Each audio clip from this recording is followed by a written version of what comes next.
All right, you're most welcome to this class. This is Management Decision and Control with your tutor Samuel Livanda. And today we basically want to learn more about decision making under conditions of risk and uncertainty. Okay. Now, as you may know that this paper is basically Management Decision and Control. So we have looked at different scenarios, especially where we have some element of certainty, and also different models. So today we want to interest ourselves, how do we make decisions in times of risk and uncertainty? Okay. Yeah, no, so as you may see, we have two terms there. We have the term of risk, and then we have the term of uncertainty. Okay. Now, just so you know that the two terms are actually different, and how the two are different is that risk basically means that there are several possible outcomes, and these are unknown in advance along with related probability. Okay, so you have some element of predictability, okay, of what might actually occur. Okay, so and that is why we have things to do with the probability of occurrence, which can be, of course, statistically calculated, and then we can also be able to determine the frequency. Okay. Now, when it comes to uncertainty, uncertainty is just the opposite. For it means that we don't know in advance the potential outcomes of the decision. Okay. And it means that that would also mean that we also don't have even the probability measures. We basically can't tell in terms of probability what will happen and what may not happen. Okay, so you can know, and that's why you see insurance companies are there to give you a cover on your risk. Okay, and the way they determine in terms of your premium, in terms of how much you should pay, is based on the probability and the likelihood of whatever you're insuring yourself on is likely to occur. Okay. But when it comes to uncertainty, because everyone doesn't know exactly what will happen, no one will definitely insure you on aspects of uncertainty. Okay. Yeah. So you basically need to know the two differences. So uncertainty, you basically don't know what the potential outcomes of a decision could be, and then you also can't tell the associated probability. Okay. Yeah. So with that in mind, it's also, of course, very good to also understand that risk could occur because at the planning stage, we usually make certain assumptions. Okay, we make assumptions that may not really turn out to be true, and just this is based on the circumstances and the environments that we work in. Okay, if this is business, we understand that business does not work in a vacuum, but business works in environments with different factors. Okay, that might happen. Okay, so it's very important. So we have a scenario here. One of the examples of saying an example of risk situation is one in which, say, there is 70% of probability that returns from a project will be in excess of 100,000. Okay, but a 30% possibility with returns less than 100,000. Now, as you can see that since we've said that when it comes to risk, we have some element of probability of a certain occurrence of a certain scenario. You're saying that if it is 70% that our returns will exceed 100,000, then the other balance of the probability is 30%. You must also know that probability adds to 1 or adds to 100%. Okay, if it's we speak about in terms of percentages, then you know that probability is up to will run from 0 to 100%. Okay, but in even the 100% is 1 because it's 100 over 100. So ideally, take it that probability is from 0 to 1. Okay, and if the probability that somebody may, let's say, may die is 20%, it means that the probability that they'll survive is just 100 minus 20%. Okay, maybe to be 80%. So you basically need to understand the dynamics of probabilities, even as we get into down to understand more how we can make decisions in areas of risk and uncertainty. Okay. Yeah. So that is just so you can understand. We also have a scenario here, okay? We have a soft drink dealer knows that his sales on a given day are dependent on the weather conditions. On a hot day, the sales are high, and on a cold day, the sales will be low. If he anticipates a hot day, then he will prepare lots of drinks for sale. And if he anticipates a cold day, he will prepare a few drinks for a sale, because his drinks are determined by what? By weather. Now, however, the actual outcome could actually be a cold or a hot day, and this means that he might not achieve some of his anticipated sales. Okay, best if, for example, he prepared for a hot day and it turns out to be a cold day, it means that he will actually lose.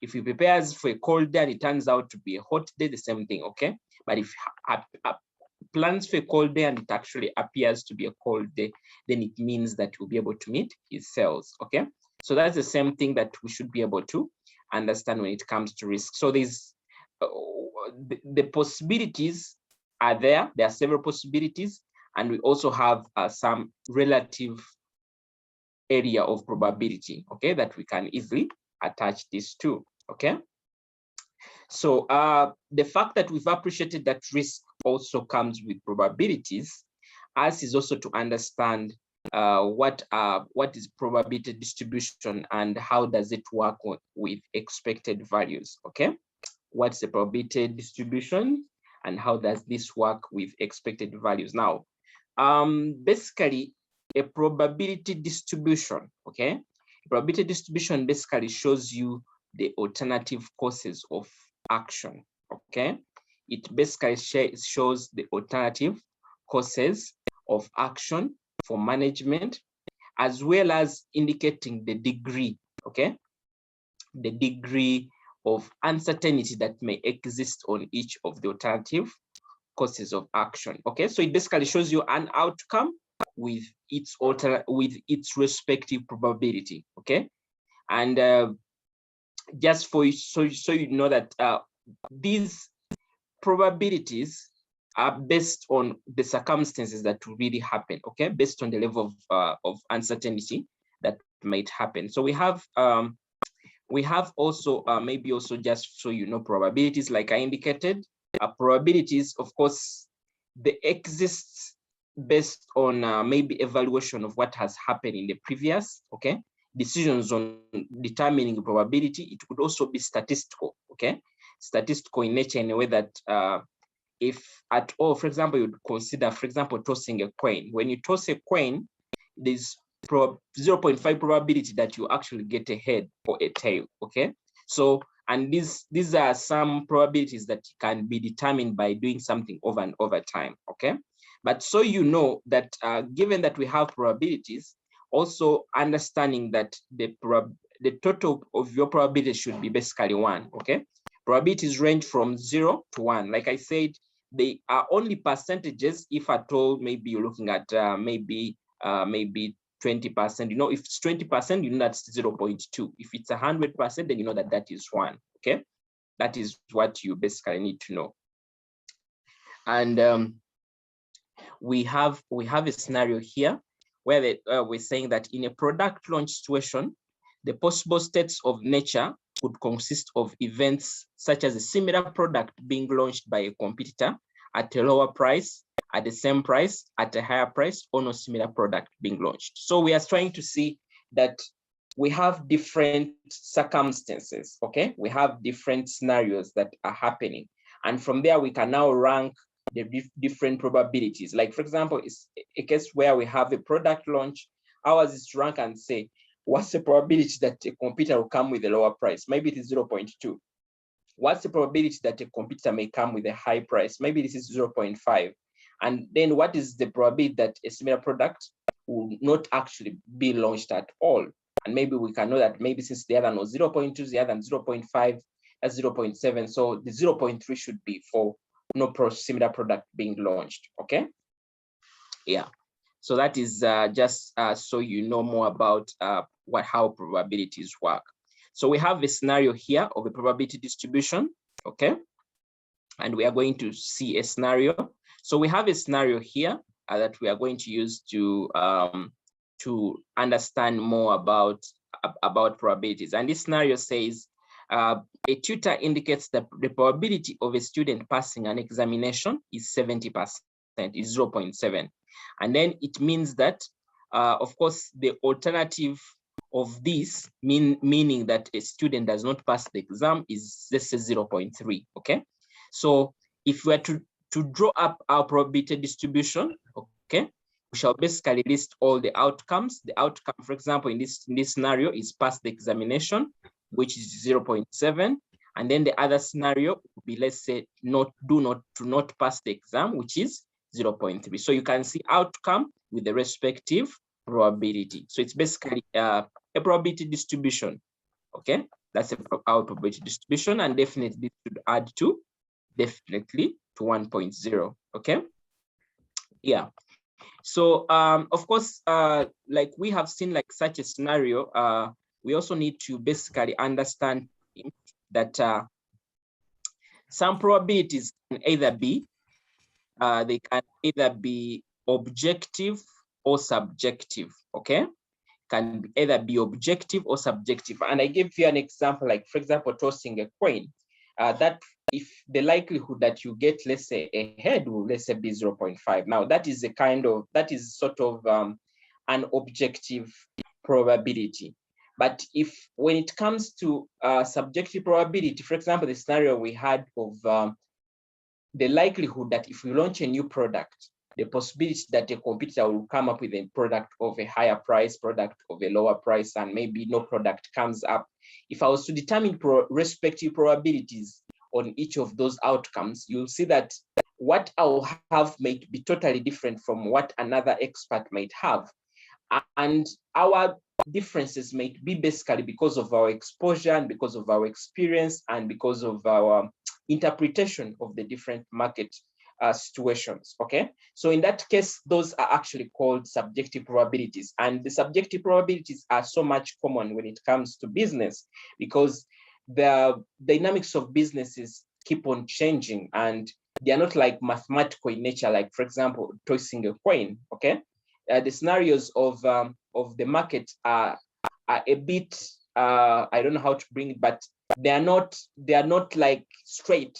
Okay, they are not like straight, and in that case we do what we make what we call the subjective probabilities. Okay, so you know that in business when we are speaking about probabilities, most of these are actually subjective. Okay, so once we have that in mind, we have okay, so we have a case here.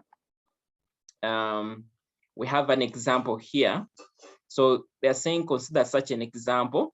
This is example, which are saying that a situation where a tutor is asked to state whether student A or student B will pass an examination. Okay, the tutor may reply that both students are expected to pass the examination, but in case he will go ahead to even give more in terms of the likely outcome, like who is more likely to actually pass the paper compared to the other. So for example, right here, we have student A probability and student B probability. So in this case, we can see that to pass examination for student A, the likelihood is 0.9. Okay, maybe this student is serious, they concentrate, and they have chances of actually passing the exam. And that means the other alternative percentage is 0.1.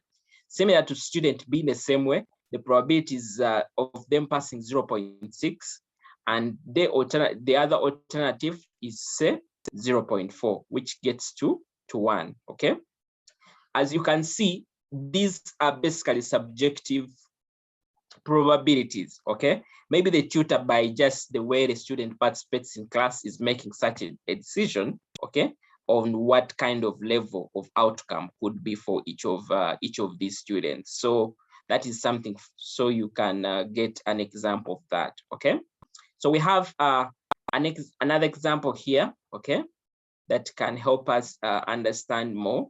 So it's more about two products. Okay, so we are saying that a manager is considering whether to make product A or product B, but only one can be produced. Okay, they are saying the estimated sales demand for each product is uncertain. A detailed investigation of the possible sales demand for each product gives the following probability distributions. Like we said, probability distributions is basically the outcome and then the estimated probability, okay? Now, one of the things that is coming in here also is the weighted, okay? Now, the weighted is like our expected value, okay, on each of the outcome. And how do we calculate expected value? Expected value is basically this times this, okay? Basically, you're trying to multiply the probability with the respective outcome, okay? Yeah, so we have a probability distribution here. This is for product A. So for product A, if we have profits of 600,000, the outcome of profits of 600,000, the probability is 0.1. And that gives us a weighted of 60,000. Profits of 700,000, that is 0.2 and gives us 140,000. Profits of 800,000, this is the probability is 0.4. And when you multiply the two, you get that. So a very similar thing also would come to, of course, product B. But after you've done your weighted, okay, after you've done the weighted, then you can be able to get the total, which is our expected value, okay? And later on, we look at our product B, as you can see, if we are trying to look at outcome for profits of 400,000, this has a probability of 0.05 and so on. Profits of 600,000, this has 0.1 and it goes on like that, like that. So at the end of the day, the total outcome here is 1.00, and that alone would go ahead to give you expected value of 890. Now, based on these two products, okay, after we have done the respective calculating the respective expected value, as you can see there, we have 800,000 and down we have 900,000, okay? We have 890. So you can basically make a decision and say that product B is actually much better, okay? You can say that product B is actually much better than product A, okay? So that is very important so you can understand when you have such scenario. So in this scenario, we are bringing in the expected value, okay? We are bringing in the expected value, which is a common thing when it comes to working with probabilities, okay? And since this is in a business setting, we understand that once we are using expected value, then we can be able to make the decision on what product to actually take, okay? So that's very important so you understand. So make sure that you know what expected value is, especially here. Like we have said, expected value is basically the weighted. It is this weighted. It's basically this weighted arithmetic mean of possible outcomes. Okay. So the total we've gotten down here is basically our expected value when it comes to product A's outcomes. Okay. So that is something that is very important. And now once we do have that and we have that in mind, ours is also to look at, of course, just talking about the expected value. And right here, we are saying that between the 800 and 890, we'll definitely go with product B because it is expected that it will give us the highest average profit in the future, okay? Basically, the word expected value is also sort of like average, okay? Yeah, it could be like average. So you basically know, okay? So it represents the long-term average of the different outcomes, okay? So expected values, of course, they also have some limitations on them, okay? But even before we look at the limitations, I think for you, so you can know that when it comes to expected values, they also have advantages. And some of the advantages that you could be looking at here, for example, they help us reduce the information down to only one number for easy choice, okay? So like you have seen, and you can basically note that one of the advantages of what expected value, helping us to reduce to one number. Like you've seen, we had different outcomes here, and we had to make sure that we get the average, weighted average, which is 800, and then we also got our 890 here. So when you compare the two things, basically your work has been eased. Okay, you is trying to make a decision between the two items. Okay, so that is important for us. And then once you get down, okay, understanding that also means that we also, one of the other advantages that you can also maybe basically look at is the aspect that expected value brings in the idea of average. Okay, and by bringing the idea of average means that it's much understood by most people. Okay, when somebody speaks about the average profit that maybe a given product will give us, then it makes decisions much easier, even to somebody who is not well an expert when it comes to aspects of probability. Okay, yeah.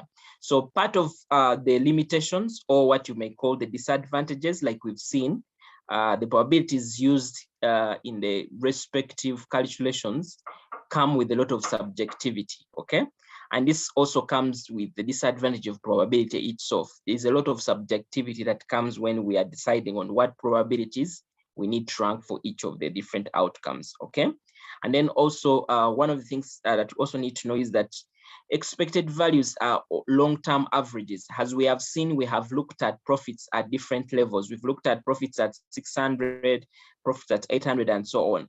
So in cases where we want to make, let's say it's a one-off decision, then we see that this may not be maybe much applicable. Okay.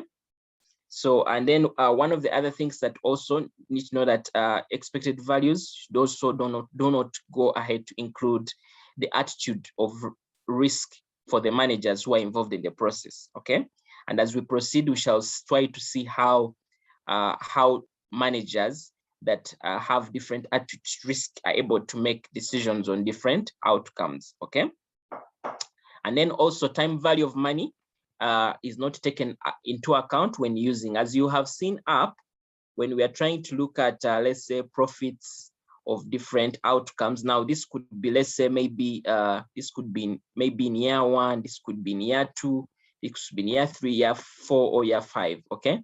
Ideally, we've just looked at the outcome with the probability, but we've not gone ahead to look at the value for money. Okay. What somebody else could do a calculation of NPV and get maybe the net present value. Okay, so but with expected value, we don't have to go into looking at the value for money, which means that in one way or the other, it leaves out that aspect of value for money. Okay, which is very important, because we might be getting a profit of over $1 million shilling, but when in reality, when you look at its present value, it's just 500,000. Okay. So that's very important. So with that in mind, it's also good for us to understand one of the other things that you may also know when it comes to expected value. And what I want to talk about is the aspect of profit tables. Okay, what I want to speak about here is the aspect of profit tables. And profit tables, I just want to give you a scenario of how profit tables might be like. Just try to do an Excel here. You might get a question that could have profit tables. Okay. So how profit tables basically work? Okay, we are going to use a scenario here. Okay, we are going to use a scenario. So this scenario says that we have, for example, this could be, we have a cake vendor. Okay, and this cake vendor pays UJEX 1,000 per cake. They actually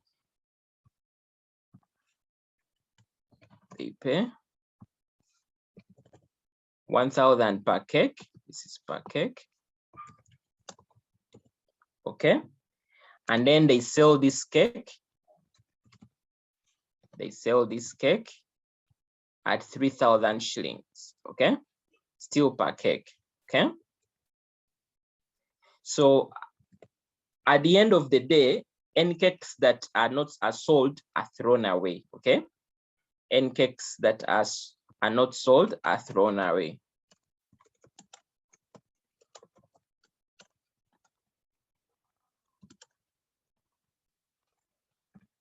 Okay. So we go ahead to get our probability distribution table on different levels of demand. So this is how our distribution table will look like. So we have number of cakes.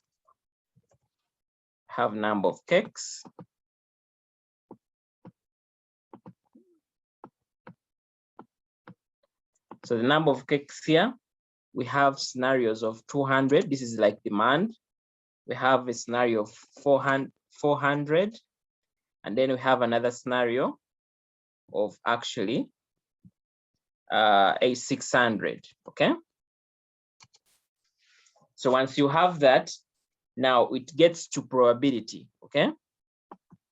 Probability that we shall sell 200, 400, and 600. So this is 0.3. Okay. And then this is 0.5. And then this is 0.2. Okay. So we know very well that when it comes to probability, this should basically add to 1. Okay. As we have it right there. So somebody can ask you to construct what we call a profit table. Okay. You can be asked to construct a profit table. So basically a profit table, in the way to draw our profit table, what we basically do is we look at the different orders in terms of demand. Okay. And then we also look at the aspect of probability as well. Okay. We look at the aspect of probability. So in terms of our table, what we shall basically have here is we shall have the order. Okay. So for example, we have, like we indicated, we have 200 cakes, then we have 400 cakes, and then we have 600 cakes. Okay. That is in terms of our order. Okay. So, and then one of the other things that we're also given is the aspect of the probability. Okay. With the respective demand. Okay. So we have a case scenario here where we have, when it comes to, just so you know that this is our demand. Okay. And this is we are going to look at the respective probabilities, which is 0.3. Okay. Which is 0.5. And then the other, which is 0.2. Okay. Like that. And remember, we still have our 200 here, and then have at the 600. This 0.3 is for 200. The 0.5 is for 600. This is 400. Sorry. And then this is 600. Okay. So what we do with basically our profit table right here is to try to calculate, okay, for each of our items. For example, we have order size 200. Okay. Let me just try to do a work here.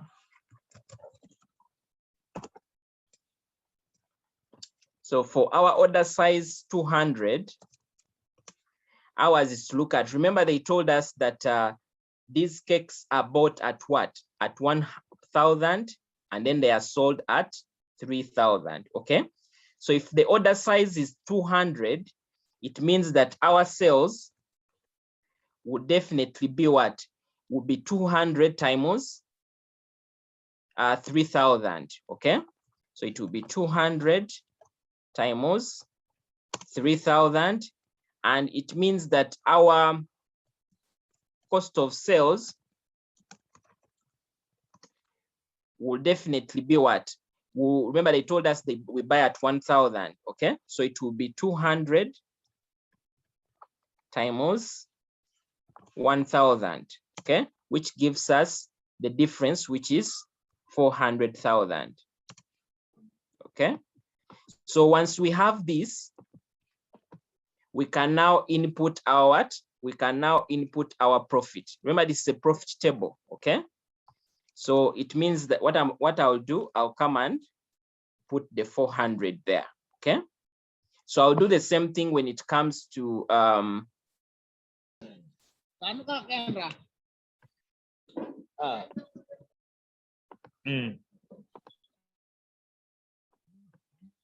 okay, so I'll do the same thing when it comes to, maybe I'll just try to push this side, okay?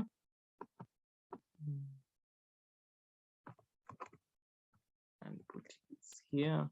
So I will do the same thing when it comes to the 400. So if it's 400, it will be basically 400,000, 400 times 3,000, okay? And then my cost of sales will still be 400 times 1,000 to give me that. So when I try to get the difference right there,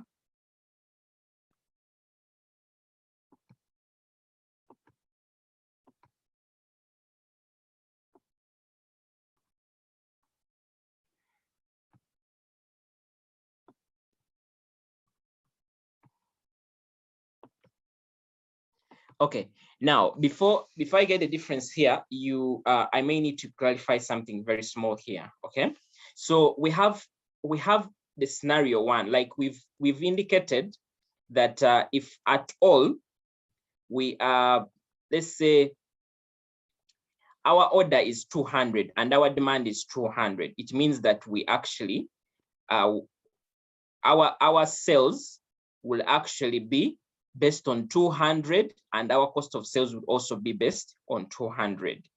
Now, when we come to scenario 2 here, okay, our order is 400, okay? Our order is 400 and our demand is, let's say, 200, okay? I hope you're getting the picture. So, and then when we come here, this would mean that our order is 200, okay? But in terms of our demand is 400. Now, if I'm trying to look at this, maybe just separate this scenario and this scenario. If I'm trying to look at this, I can try to repeat it here. If I'm trying to look at this scenario, I'm trying to look at my order is actually 200, but my demand is what? Is 400. So it means that my sales, remember your sales are determined by your demand, okay? It means that my sales will be what? Because my order is 200, it means that even if I have a demand of 400, I will still have to only sell the 200, okay? I'll still have to sell only the 200. So that is something that is very important. And it means that, okay, in the same way, still what I'm buying from the other side will still be the same thing, okay? So that is why when it comes to under here, where I'm going to put the next value, I'm going to do this. I'm going to look at my sales. My sales will still be 200 because that is what I have ordered, okay? Times the 3,000. And then I'm going to still less what? I'm still going to less 200 times 1,000 because that is what I have ordered, okay? I think you will learn it when we try to look at another scenario. So times 1,000. So this will still give me the same what? Will still give me the same thing. Just try to do this. So it's basically 600 minus 200,000. Okay, I'm just adding them because of the Excel. Okay, so here I have my 400,000. So here you basically see that I have 400,000. So I'm going to do another scenario. So another scenario here is where I have the demand of 600, but remember my order is what? My order is 200. Okay, So it means that in the same way I cannot meet the demand, I'll still only sell what I've been able to get in terms of the order. So my sales will still be 200 because that is what is available, okay? Even if my demand is 600, I cannot meet the whole 600. So this will be 200 times 3,000, and then less, definitely my order is 200, still to be 200, equal sign 200, maybe I'll put negative here.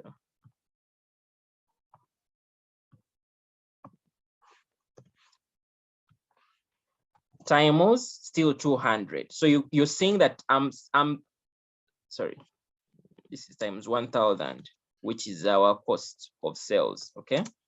So giving us the same value. So under 200, when it comes to order size 200, that is what you've seen, okay? Now we're going to see how the scenario would be. So this will still be 400,000. How the scenario will be for 400,000, maybe that will help you to understand. And then you can do the other. So if, for example, if we have 200, this is what is going to happen. Now, remember, we're also trying to look at your sales. This is your profit. And the reason why we call it a profit table is because of that. We were trying to determine profit in different scenarios, okay? So in this scenario, when we have our order size 400, okay? When we have our order size 400 and then we have a demand of 400, this is what will happen. It means that our sales will still be 400 times what? Times 3,000, which we sell the cake on. Then our cost of sales will be what?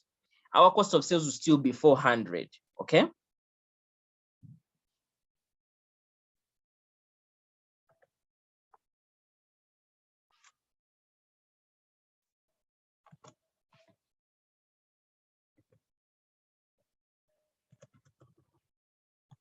Are we understanding this? Or it's confusing you?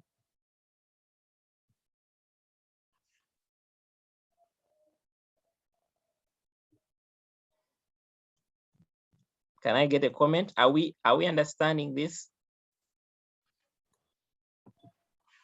Hello. Pardon? Yes, I'm following. I think I'm understanding it. You're understanding it, eh? Yeah. Okay. Yeah, basically, maybe also just to note, what we are trying to do is a profit table, okay? And sometimes this is called, we call it a payoff matrix, okay? Some other people may call it a payoff matrix. So basically, we're trying to compare two scenarios. We're trying to compare a scenario where we have a given level of demand, okay? And then a given level of sales. So maybe let me even try to ask you here, since you're following. So if, for example, we have order 400, okay, which we are ordering from our supplier, and then we have demand of 200, what will be our revenue? Can somebody try?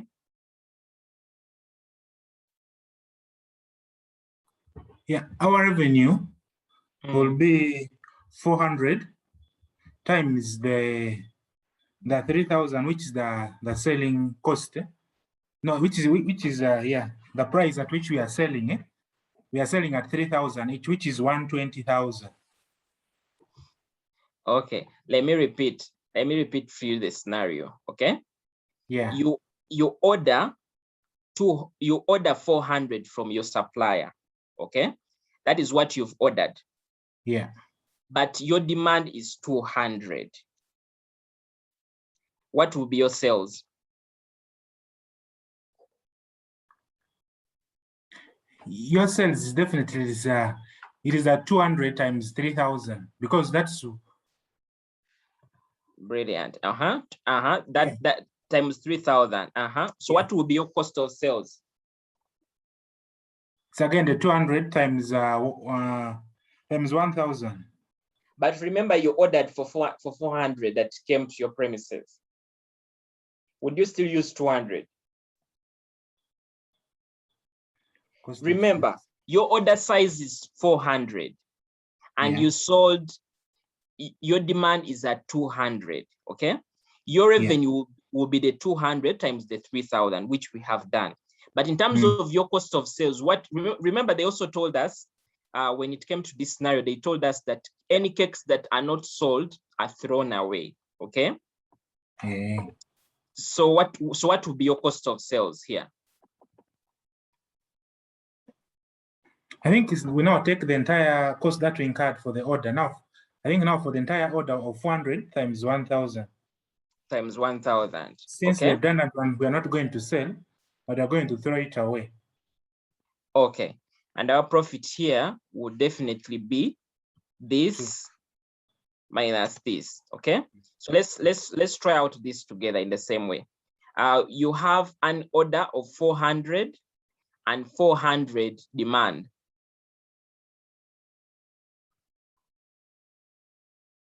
Yeah, this is again, it is 400 times 3,000.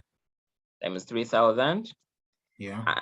And what you have in terms of cost of sales is 400 times 1,000.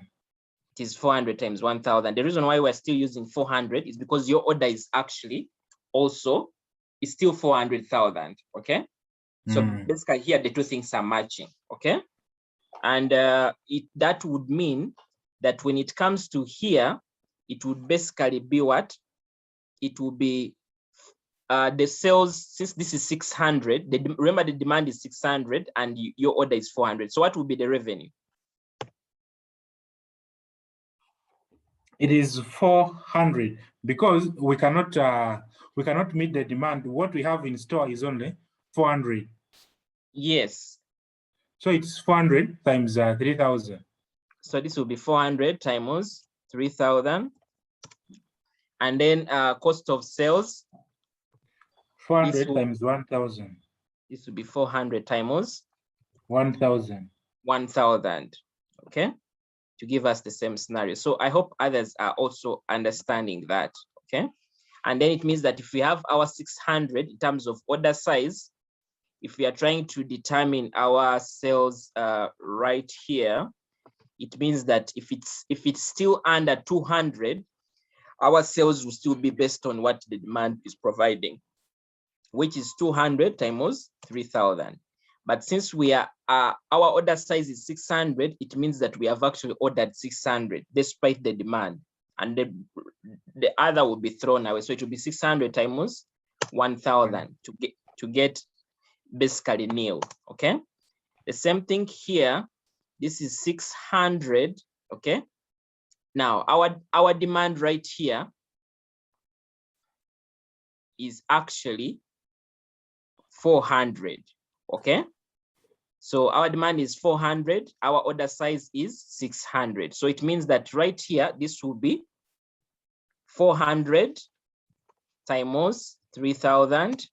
But what we have in stock was actually the whole 600 times 1,000. So this will give us a difference of 600,000.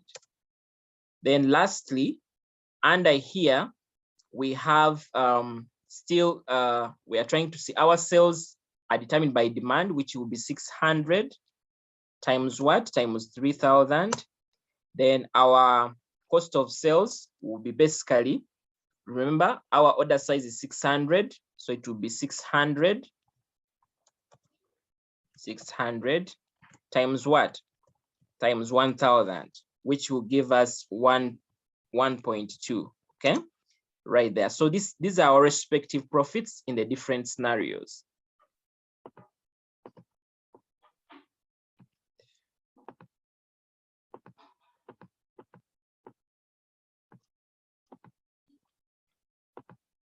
So what would that mean? That this is what we have here under 400, and then this is what we have here under. So that is like our payoff table. Okay, or payoff matrix, whatever it might be called. So now once we have this, and we are going to see this kind of scenario.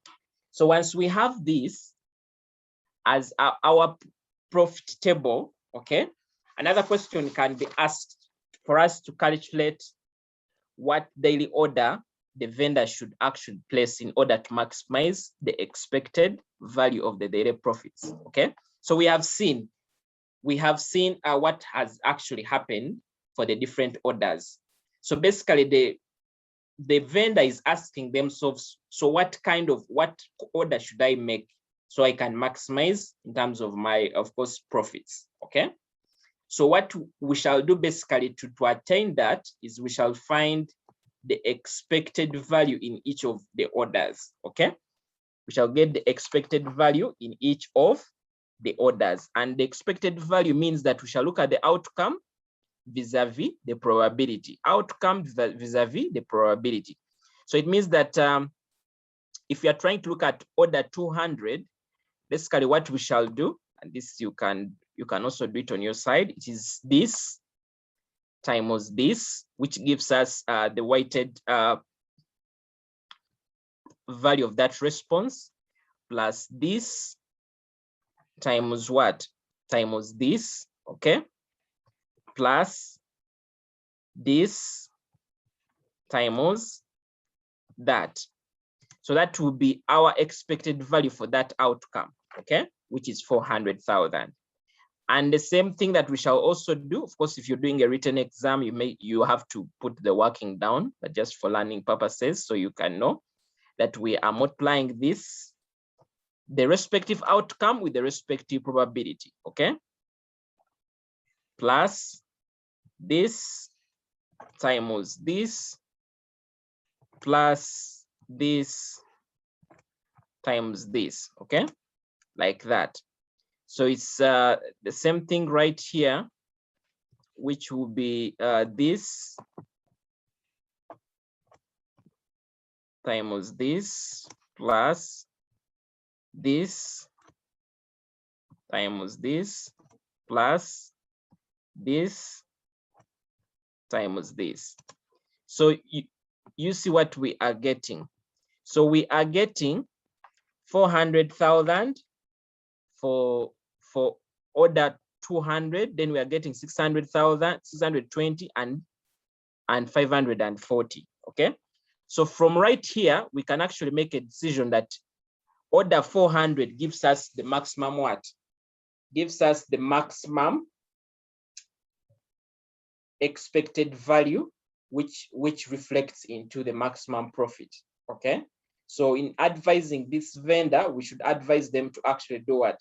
To actually take the order of 400, okay? Given the market demand and supply. So I hope you're able to pick that.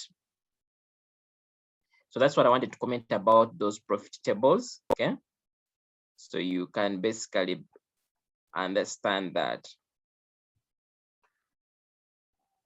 So with that in mind, ours is also to understand how, of course, how to minimize project risk and uncertainty, okay? We have different scenarios here. And as you can see, the first is through insurance. I think we've seen companies do this. The other one is through market research before you launch a product. That would definitely reduce on the project risk because you'll be able to understand how the market operates, okay? And then also and of course under market research there, yours is also to understand which kind of data you're collecting. So we have primary and secondary data, and then we have qualitative and then quantitative data, okay? You'll be able to catch this when you read the detailed information here. And then the other way to, of course, manage risk and uncertainty is the aspect of conservatism, okay? Conservatism is more of being prudent, okay?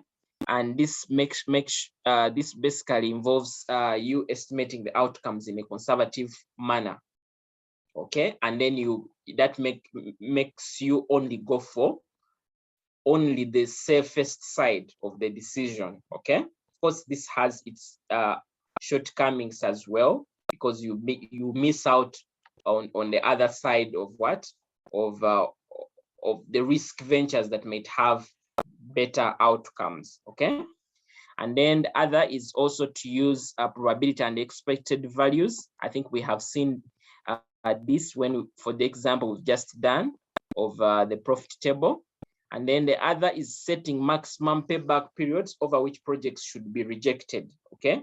And this means that you basically, if you're doing an investment project analysis, yours is to say that any project that doesn't have a payback period that is within 5 years should be rejected, okay? And that alone makes you to either choose the project to continue with it or to actually reject it, okay? I think you know what a payback period is. Payback period is basically the period within which the invested money is actually reaped back, okay, by the business. And then the other one is sensitivity analysis, okay?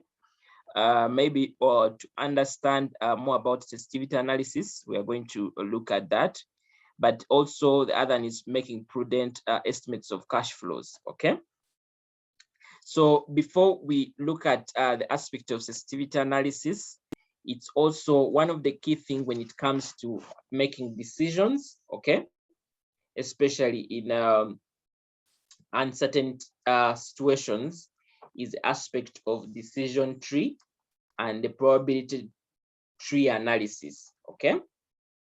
Now, decision tree, of course, these are used in circumstances where we have some degree of uncertainty. I think we've seen the scenarios we've seen up are usually for cases where we have, it's basically risk environments, okay? But we see that decision trees come handy when we are trying to look at certain circumstances of uncertainty, okay? Circumstances of uncertainty, and this is represented by a diagram, as you can see right here, where this is basically where it starts from, okay? Where you have different decisions. It's basically, this is called a decision node, okay? This part is called a decision node.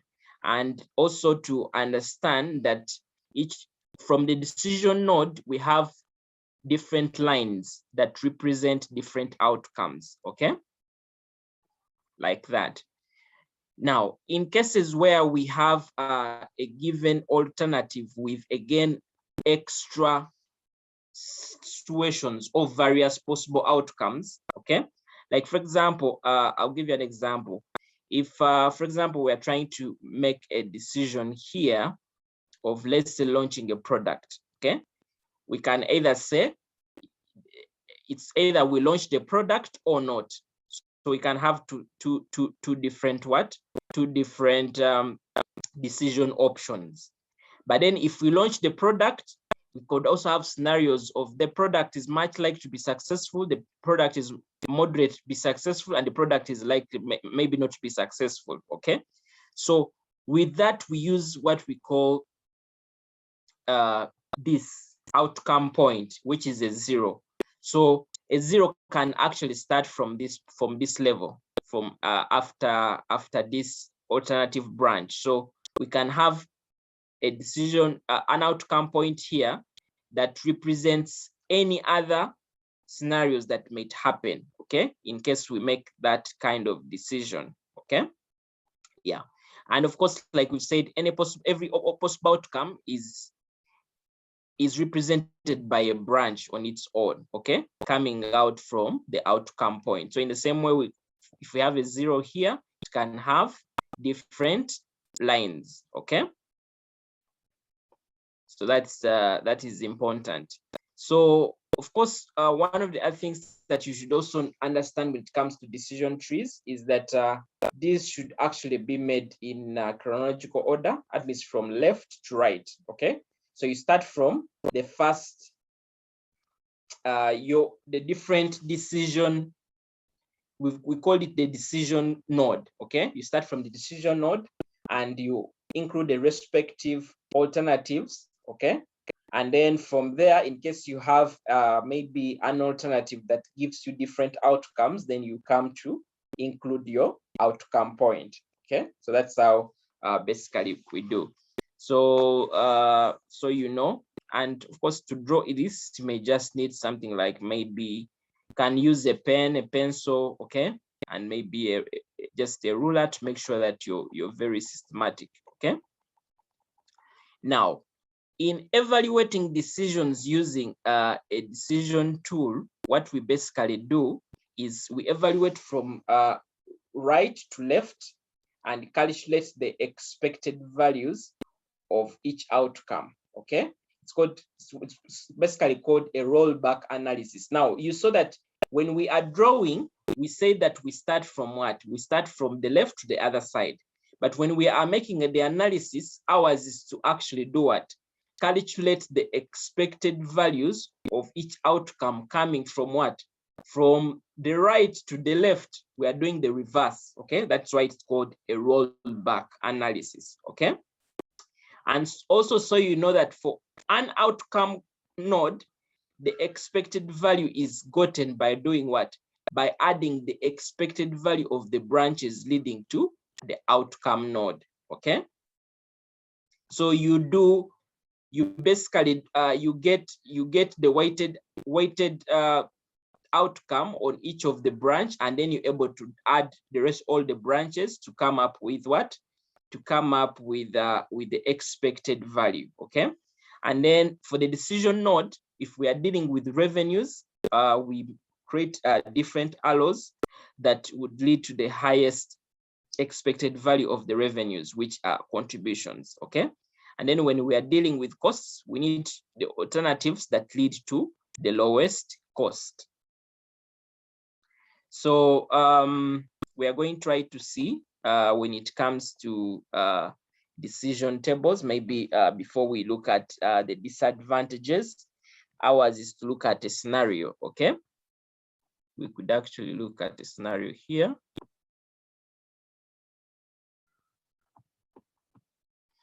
So we have this scenario where they are saying that a company is considering whether to develop a new product, whether to develop and market a new product. Okay, that is what the company is actually considering. Okay, and they are telling us that the development costs are estimated to be 180,000, and there's a 0.5 probability that the development cost will be successful, and a 0.5 probability that the development effort will be unsuccessful. So as you can see, this is our first what?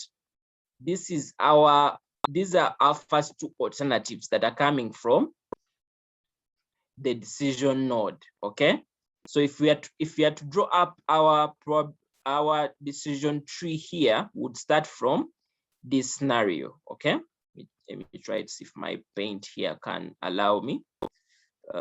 Just right here.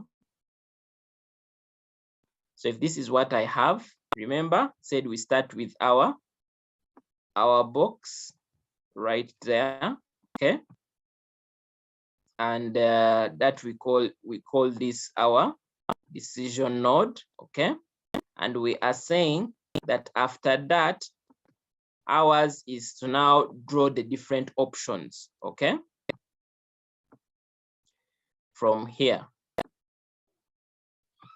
and then right there also to draw another one. Okay, so as you've seen from what they have told us, that we have two scenarios.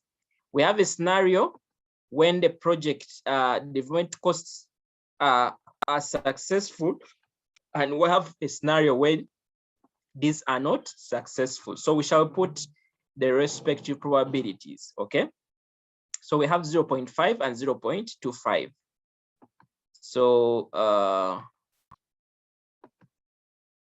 so we can have something here and say maybe this is successful.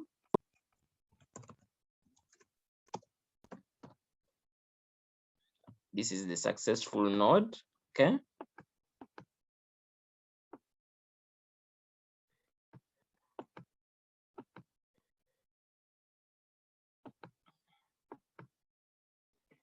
and then maybe this can be unsuccessful.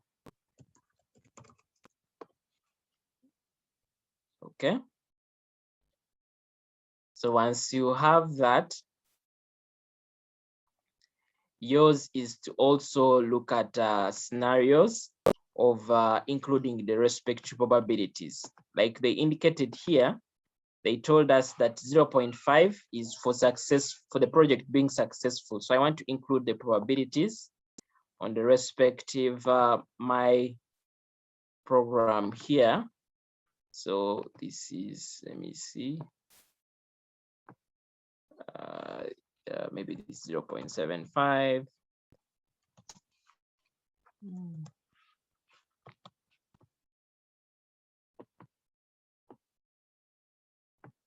And maybe this is 0.25. Okay, so that is the scenario that I have. Okay,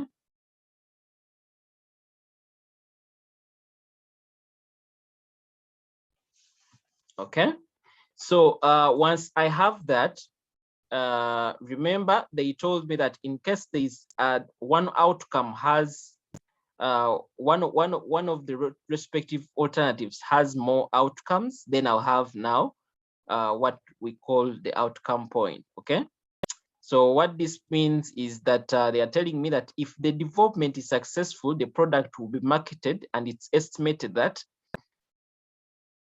one, the product is successful, the profits will be 540. If the product is moderately successful, the other one will be 100,000, and if the product is a failure, this will be 400,000. So what I basically need to do is to create an outcome point that is going to come from here. Okay, so what I'll basically do, just trying to disturb me. So what I'll basically do is I'll get my 0 and I'll start from here. Okay,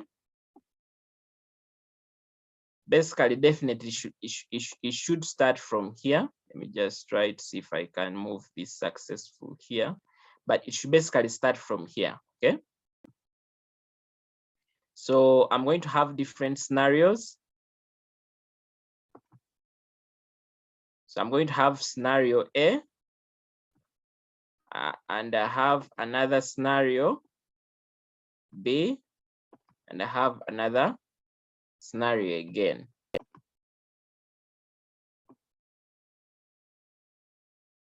Okay, like right there. So what this would mean is that these are the respective outcomes that they have given me. Okay, and like indicated here, we have a scenario that is getting us 540, and this probability, this is 0.4. Okay, so you'll indicate that on the first line, and then this one, the 100 at 0.3, and then so on. Okay, so what I'll basically do, 540, 0.4. I'll just come right here and pick this, and maybe call this 540,000. And remember they told me that this is 0.4. Okay, so I might include the 0.4 right there.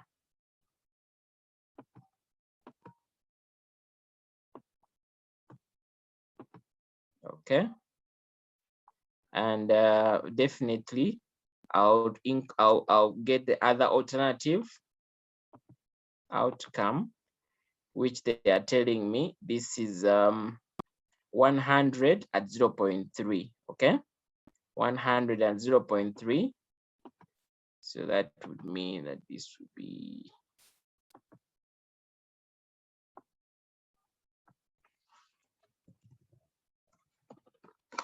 100. The probability is 0.3. Okay, and then the last one, which is actually, this is 400,000.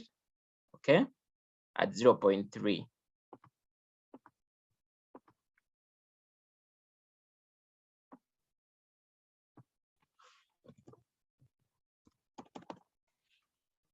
$400,000. This is also 0.3. As you can see, the total probability at a given outcome point is also 100. The same thing happens here. Okay.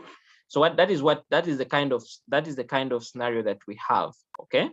And that is how we are trying to represent it on our respective decision.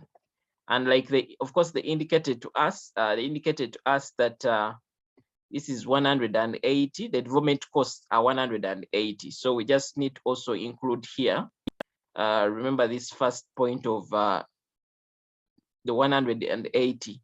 Both the two scenarios, we shall basically incur the 180, because either it is successful or not, we shall still incur the amount of money. Okay. So basically here has a 180 that we've incurred, and here also basically we also incurred 180. Okay. So you know. And one of the things that they also told us that when it came to the question, they told us that each of the above profit and loss calculations is after taking into account. Actually, this is a loss. The last option is a loss, sorry. Taking into account the development cost of 100,000. So let me just try to update the other one and put a negative.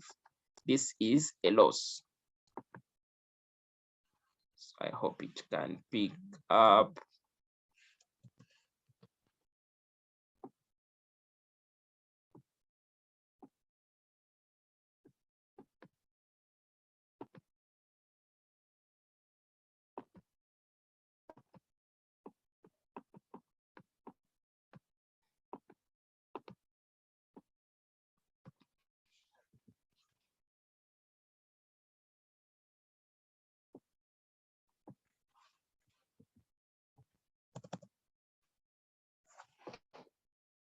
Let me just put a negative right there. I hope that will work for me. Okay. So that is what I basically do have. So they have told that this 540, 100, and 400,000 that has already taken into consideration this cost. Okay. So what they're asking us, let's just look at the question. At least we've done the construction of the decision table. Okay. So they want us to illustrate the above information on a decision tree, which we have basically done. Okay. So basically, if at all they had asked us to determine which decision to basically take, what we need to basically do is to get the expected value on this respective outcome. So we'll be able to get the expected value here, and by getting the expected value on this outcome point, it will be 540 times 0.4, and then 100,000 times 0.3, and then for negative 400 times 0.3. Then we are able to add it together, okay, and see that vis-a-vis the 180,000 that we actually invested in, okay, in terms of the development cost. So that is just so you know, and that is based on this guidance that they actually gave us right here, where they are saying that we evaluate from left to right and calculate the expected values at the outcome point. Okay. Yeah. And then to get, they are saying for each outcome node, the expected value is gotten by adding the expected value of each of the branches, which we have done. Okay. Yeah. So that is very key that you understand more about these decision tables. Okay.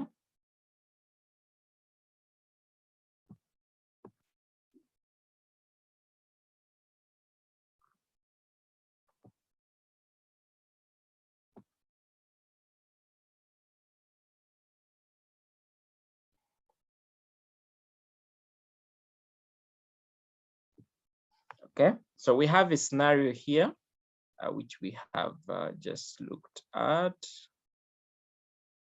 So once we have done that, us is also to appreciate the attitudes to risk by different individuals. Like I said, one of the disadvantages that we saw with expected value that doesn't take into consideration the attitudes of managers in terms of risk. Okay, so we also have different attitudes of individuals, which are our managers here. We have what we call the risk seekers, and then we also have what we call the risk neutral, and then we have the risk averse. Okay. Now, so we know that when it comes to the risk seeker, of course, these are people who basically you can call them, they are optimistic in nature. Okay. They will always look out for the best outcome, no matter what risk level is actually likely to occur. So for them, they won't take on any kind of risk, as long as, of course, as long as they are getting the highest possible outcome. Those are risk seekers. And individuals that are risk neutral are those that are basically, of course, when you give them two scenarios, one with more or less risk, then they end up basically choosing, their choice is not based on either high risk or low. They are basically neutral when it comes to element of risk. Okay. And then risk averse, those are usually people who are afraid to take the risk. Okay. And basically here what we're saying is that they basically assume, their assumption is based on the worst outcome. Okay. On what might occur, basically. So they are basically risk averse and they fear risk. Okay. And you can call them as pessimistic. Okay. So we are saying that, of course, this has an implication to managers. Of course, a manager who is working in an organization that is categorized by risk averse is likely to make decisions that are not congruent to the organization. Okay. So basically, your risk appetite should match the risk appetite of the organization, and in the same way, what the risk appetite of the investors. Okay. Yeah. So given that, also it's very important for us to also understand how to make decisions under uncertainty scenarios. Okay. Like we said, when it comes to risky scenarios, these are scenarios where we have some level of certainty in terms of outcomes with their respective probabilities. But then our question is, what if we actually have it's basically uncertain. We are uncertain of what might actually happen. Okay. And we cannot assign respective probabilities. Then right here, we come to use what we are going to call, we have different criteria. We have Maximin, and then we have Maximax, and then we have min-max regret rule. Okay. So, and how this is how it basically works. So we basically we draw up our payoff matrix. Remember what we've just done with payoff, the profit table that we just did, it applies rightly here. Okay. And as you can see, we have our state of nature, which can be high, medium, and then low. Okay. Just like the way we had different orders, and then we can have the respective payoffs. And we're saying the respective payoffs can be either net profit contribution or net loss, just like we calculated in the previous example. Okay. And then the state of nature can be uncontrollable factors that are outside the decision maker's control, and that might occur on the respective courses of action. Okay. So you understand, I think you'll be able to understand this more with examples. But for us to start on the first decision rule, now, this decision rule is looked at as a pessimistic approach. Like we said, decision makers who are pessimistic are decision makers who are risk averse. Okay. And what happens here is that the decision maker seeks to achieve the best results if at all the worst happens. Okay. And this means that in choosing alternatives, they will choose the alternatives that maximize the minimum profits. Okay. Reason why we are trying to look at maximize the minimum profits is this person is looking at what the worst case scenario. Okay. And they are choosing the best from the worst case scenario. Okay. It's basically a play itself basis for decision making. Okay, so it is Max-Mini, and for you to basically understand, we have a scenario here. Okay, we have a scenario here. So suppose a businessman is trying to decide which of the 3 mutually exclusive projects to undertake. Each of the project could lead to varying net profit under the 3 possible scenarios. Okay, so we have scenario 1. These are the profits. These are like our payoff values that we have calculated the other side. So we have scenario 1 here, and then we have scenario 2. Okay, as you can see, scenario 2 has 90, 120, and 85 under F. And then we can move just to see the previous, to see this now. When it comes to scenario 3, we have 20. We basically have a loss of 20. Okay, and then we have a profit of 10, and then we have a profit of 85. So what happens with this so-called Max-Mini is we look at the different scenarios. Okay, we look at the different scenarios and determine the minimum profit. Okay, we look at different scenarios and determine the minimum profit. So in this case, when you try to look at D, the scenarios, we have 100, we have 90, and then we have 20, which is a loss. Okay, so our minimum here is basically the loss of 20. For scenario E, we have 80. Okay, we have 120 and 10. So it means that our minimum profit under for project E is actually 10. So we write this. In the same way, when it comes to F, we look at 60, 85, and 85. And we come to realize that 85 is the lowest under this scenario. So if worst case scenario happens, we earn 60 shillings under project F. If worst case scenario happens under project E, we actually earn 10. Worst case scenario happens under project D, we basically get a loss of 20. So once we have determined the lowest values, okay, the 20, the 10, and 60, ours is to find the maximum profit of the 3 scenarios. Okay, and as you can see, our maximum of these respective options was actually the one of 60. Okay, so that is what happens with our Max-Mini. Okay, so you basically get your mini and get the maximum of the mini options of each of them. Okay, yeah, so I hope you understand the scenario.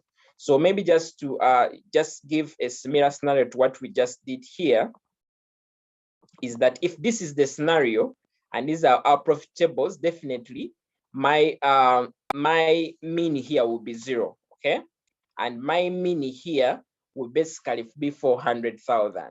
Okay, and my mini here will definitely also be 400,000. Okay, so it means that if I'm to find my Max-Mini, basically it will be between these 2 options. Okay, so that is something very important, so you can understand. We are going to see another scenario that is going to help us pick this. Okay, so as you can see, we've chosen our 60. So we have a criticism there. So we're going to see another scenario here. So they're telling us that the Maximax, we have another one called Maximax decision. Okay, and like the way we've just seen, the other one was basically Max-Mini. This one is Maximax. So it means that for this, we basically go and look out for the maximum profit on each of the lines, and then we determine which one is maximum. Okay, so let's just go up here. So under project D, our maximum will be what? Our maximum will actually be 100. Okay, so this will be our maximum, 100. Let me just highlight this. So that will be our maximum. When it comes to project E, our maximum is what? Our maximum is 120. When it comes to F, our maximum will be what? Will be 85. So if it is max, it means that we are going to select what? We are going to select the 120, okay? So that is what happens with max, okay? And that is why they are saying the max basically looks at the best possible results, okay? And it means, it says that this decision is more of from an optimistic perspective. And we said a risk manager is optimistic when for them they are basically risk takers, okay? They are aggressive and adventurous. They want to test and go for the risk areas, okay? So such decision makers choose to take actions that would result into what? Into the maximum payoff possible, okay? Like we have seen, using the example above, the maximum profit for project D was was 100, for project E was 120, and for project F was what? Was 85.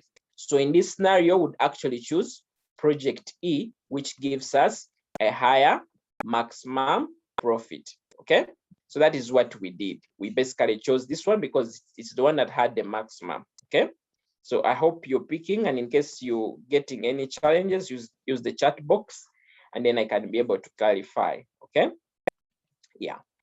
Of course, it has its criticism, okay? And basically, it's they are calling it, it's a defensive and conservatism, because you're only looking at the better side of things, okay? You're not looking at what if things don't work out, okay? And then, of course, it ignores the probability of each of the different outcomes. Remember, here we are not looking at probabilities. We are just basically looking at the respective outcomes, okay? And then we have this other scenario. We have this other scenario, the one of Maximax, and the criticism. It's also ignores probabilities, and the other one, it is over optimistic as well. And then we have the max regret rule, which is our last scenario, okay? Now, the max regret rule, this one is also defined as the opportunity loss through having made a wrong decision, okay? Remember, regret comes when you make the wrong decision due to lack of facts and poor, let's say, forecasting of what the future might look like, okay? So the mini-max regret rule aims to minimize the regret from making the wrong decisions, okay? We are saying that this aims to minimize the regret from making the wrong decision. And how we look at it, it is the maximum possible value under that outcome, the difference between the maximum possible value under that outcome and the value which result from a particular action, okay? And that means that we actually going to draw up what? We draw up what we call a mini-max regret rule opportunity loss table, okay? So we are going to see how our table looks like. So this is how our table looks like. But for you to understand how you were able to get 0, 20, and 40, let's just go back to our scenario, okay? So you're telling us we get the maximum possible value, and then we get the value for each result under that action. So if you're to go up back here, if we are trying to look at this scenario, okay? We are trying to look at this scenario. As you can see, for project, let's say we have project D, and then we have project E and project F. Now, as you can see, like what they basically told us here, just a moment, sorry.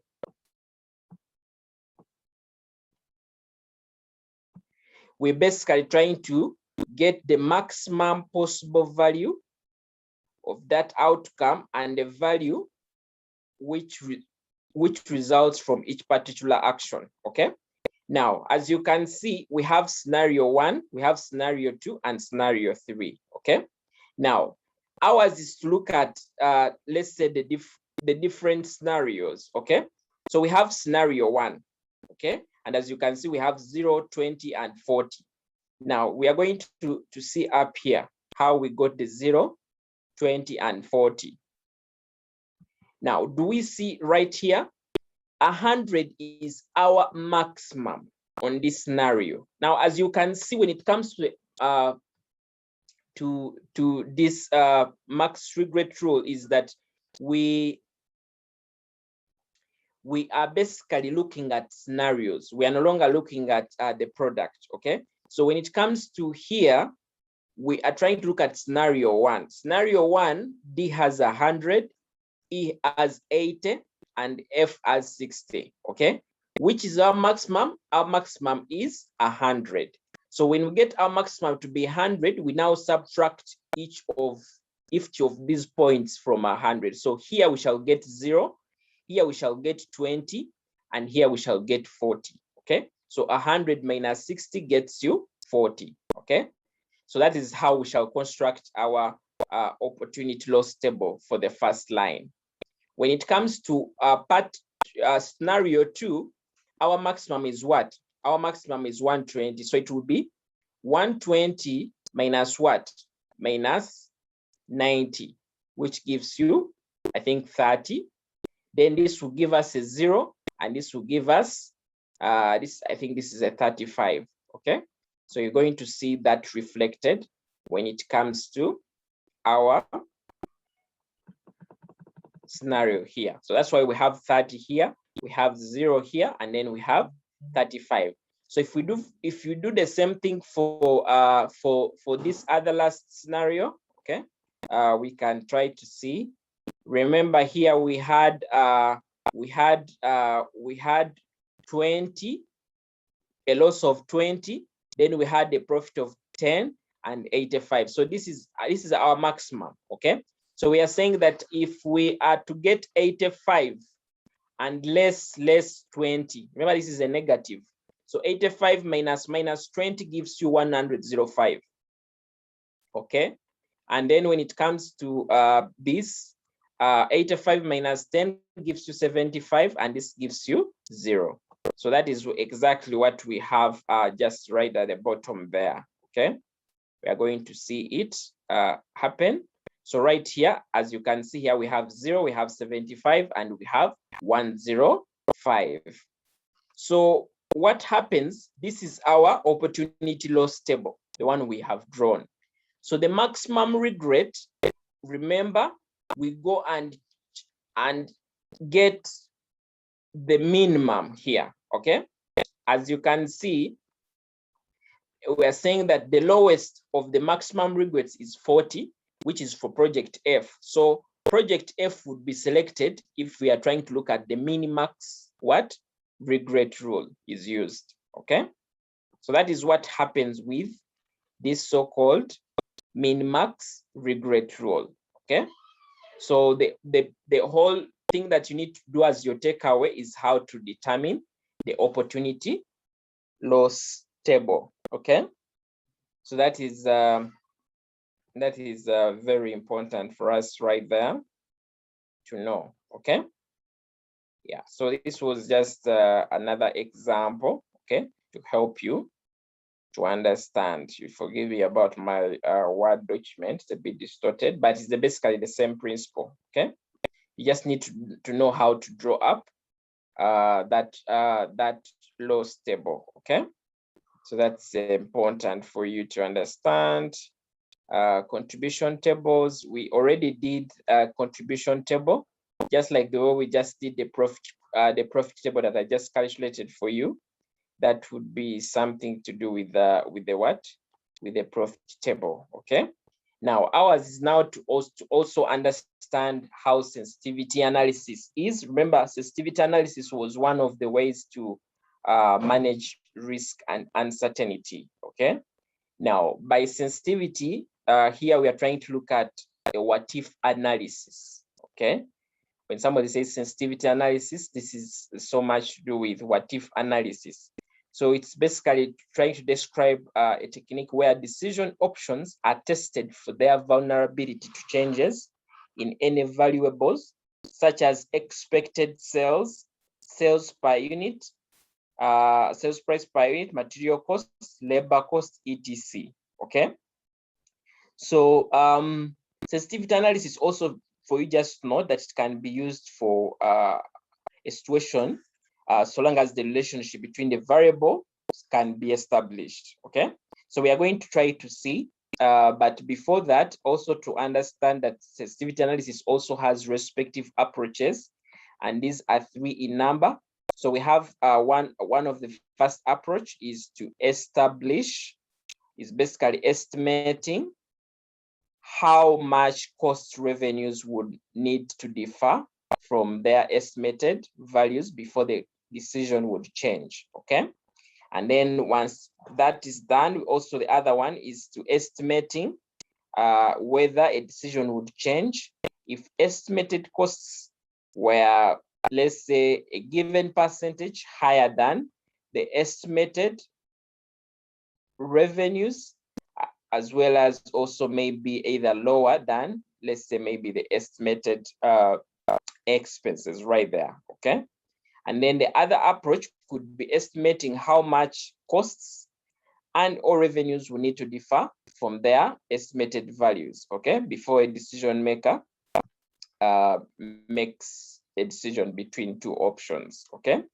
So we have and one of the things that you also need to understand is like we've said here, we're trying to look at a what if analysis. Okay.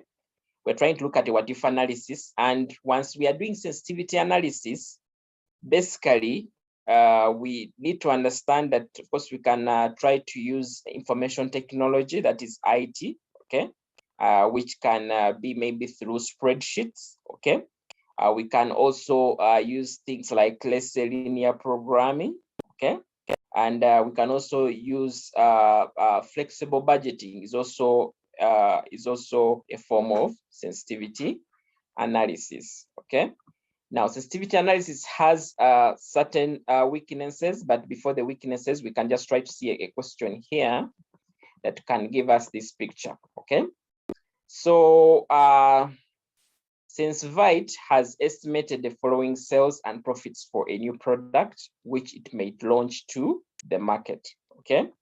So we have sales for 2,000 units stands at 4,000. Okay. So it means that the unit price here is at 2. Then we have variable costs. We have materials. We have 2,000, and we have labor at 1,000. Okay. So in total of our variable cost, this is 3,000, and our contribution is basically 4,000 minus 3,000, which gives you 1,000. And then we have less incremental fixed costs, and this will definitely give us a profit of 200. Okay. Now here is the question. They're asking you, analyze the sensitivity of the project with respect to what? With respect to the fixed costs, with respect to the variable costs, with respect to the labor costs, with respect to the material costs, with respect to the selling price, with respect to the sales volume. Okay, different parameters. Okay. Now, so you know that the sensitivity we are going to look at here is profit, which is our NPV, divided by what? Divided by the present value of the project variable. Okay. So our first item here is fixed costs. Now ours is to look at what is our profit. Remember, our profit we got at the bottom here was what? Was 200. Okay. Divided by the variable, which is our fixed cost, item 1. Our fixed cost, as you saw up here, they were actually what? They were 800. So you're able to get your sensitivity, which is 200 divided by 800 times 100% gives you 25%. And as you're going to see here, the comment, this means that fixed costs will have to rise by 25% if a project remain profitable. Okay. And if incremental fixed costs are more than 25% above estimate, this would make a loss. As you can see, we are trying to look at what is the effect of change in, let's say what? Let's say in fixed costs. Okay. And that is the same thing that we talked about when we are trying to define the sensitivity analysis, okay? So it means that if we are trying to look at the variable cost, in the same way, we shall look at what? We shall still look at our profit, okay? Which profit is 200 and divide it by what? Divide it by 3,000, which 3,000 was actually our what? Our respective total of variable costs, okay? Right there. Basically, we're trying to look at how each of the parameters actually affects, okay? As you can see, maybe just to just take you through back here, just a moment. Okay. Like we said, we are calling it the what if analysis, okay? And we're saying that this describes a technique whereby decisions are tested for their vulnerability to changes in any variables, okay? And we are getting the respective variables that we could have. So in the example we have, we're trying to look at scenarios of changes in our fixed cost, changes in our variable cost, and so on, okay? So basically that is the principle, okay? That is basically the principle. So that is what you do. If it's labor cost, you still go get 200 divided by the labor cost like that. And then you're able to comment that your labor costs will have to increase by 20% if the project is remain profitable, okay? The same thing with the material cost, the same thing with sales price, and then sales volume in the same way, okay? Like that. So you're able to get that. So we're saying management would be able to judge more clearly whether the product is likely to be more profitable. And we're saying the item to which profitable is more sensitive in this example are selling prices, okay? Because, and then the other one is 6.7%, which is for variable cost, okay? And we're saying that management should concentrate and put attention to these most important factors that have a greater influence on its profit, okay? So that is very important, okay, to understand. So once we have that in mind about sensitivity, I'd want to bring in this aspect of value of information, okay? Now, once we are making decisions, okay, and remember we are making decisions both in uncertain and risk scenarios, we are saying that basically value of information is, remember, if you have information, then it means you make better decisions because you're informed, okay? But also understanding that the value of information should not exceed how much you're incurring on that information. Basically, what you're going to get from the information should be not any less than what you incur, okay? So there should be a profit from getting information, okay? So we have here, we're trying to say that we have two scenarios. Information may be perfect or imperfect, okay? Now, perfect information is information which predicts with 100% accuracy that the outcome situation will actually be, okay? So there is no elements of uncertainty. It basically removes any doubt and uncertainty from a decision, okay? So this person will tell you that this will exactly happen. In 2022, we shall have zero COVID and business will be up, okay? So like that is perfect information in its own, okay? So when we are speaking up, when we are trying to look at value of perfect information, okay?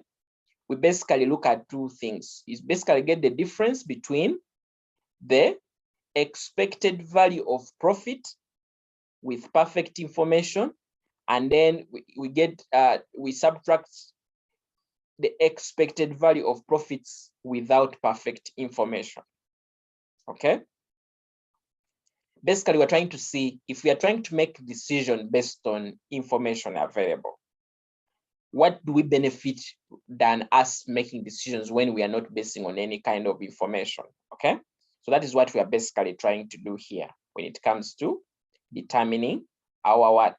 our value of perfect information, okay?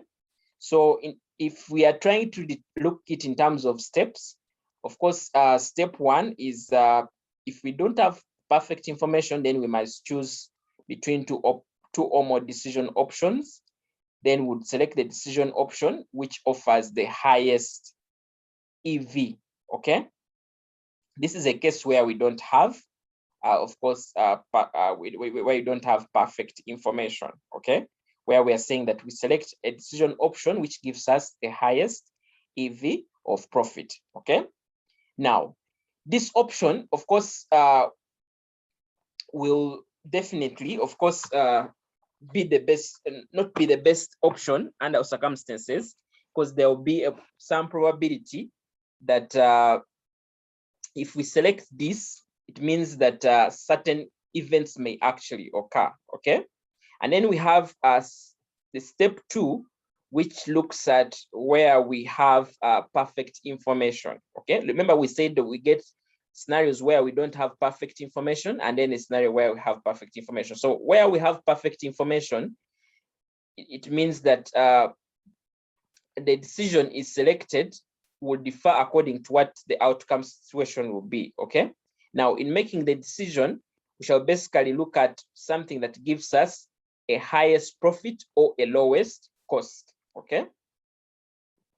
So we are going to see this when we are trying to look at an example here. So after step three is getting the difference, the EV of profit with perfect information, and then the EV of profit without perfect information.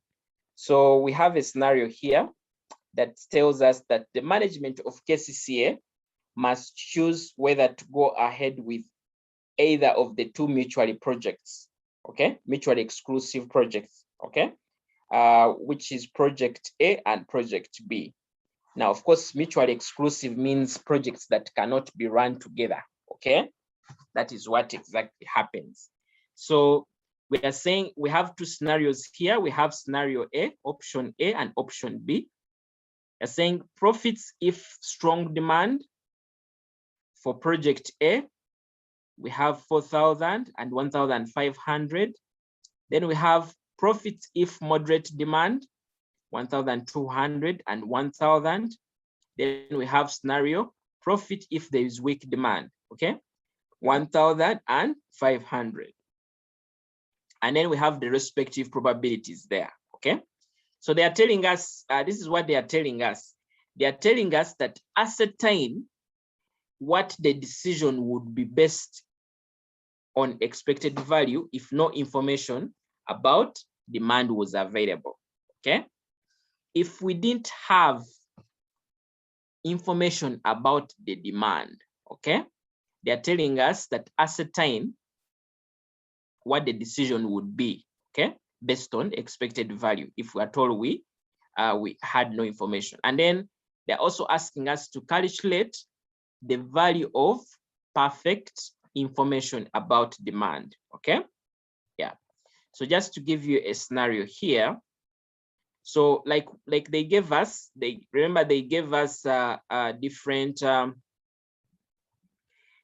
scenarios, okay? They gave us different scenarios there for project A and project B, as you can see. So ours is to rearrange this and have different scenarios. So for project A, as you can see, 4,000 had a 0.2 probability, okay? So the EV here is 4,000 times 0.2. Project B, or project still under project A, for this scenario where we have moderate demand was 1,200 and the probability was 0.3. So able to get that. And the same thing we do for a scenario where with weak demand, 0.5 times that, we're able to get a loss of that amount. The same thing we'd also do for project B, okay? We are able to get 1,500 multiplied by, of course, the 200. 1,000 times the 0.3, and then 500 times 0.5. And then we're able to get the summation of EV under this area. So we get 660 and 500, 850, okay? Now, of course, they are telling us that ascertain what the decision would be based on expected values. So based on expected values, as you can see, we are trying to see that project B looks more attractive, okay? Because these are the expected values that we've calculated. This project looks what? Looks more attractive, okay? So definitely would go ahead to go with that project. Now, ours is to ask ourselves, now, what if we now have what? We have perfect information about demand, okay? Where whatever demand you've seen up here, these scenarios, it is basically perfect information, okay? It's not basically information that is just determined through maybe intuition, but it is perfect demand. So what we are saying there is, for us to calculate here, we have to work out what? The expected value for maximum payoff under each of the scenario, okay? The expected value for maximum payoff under each of the scenario, because you basically have perfect information. So when it comes to element of strong demand, let's just see a scenario up here, okay? So aspect of strong demand, definitely under here, you would basically take the 4,000, so which will be 4,000 times the 0.2, okay? And then when it comes to moderate demand, you have 1,000 times 0.3. So just so you see how that is reflected here. As you can see, 4,000 times 0.2. The same thing with 1,200 times what? The 0.3. Now, in the same way, we look at scenarios where we have weak demand, okay? Weak demand, we see that under weak demand, project A gives us a higher payoff, okay? So we're able to get that as well, 1,000 times 0.5, okay? Which is giving us that scenario. Just a moment. This is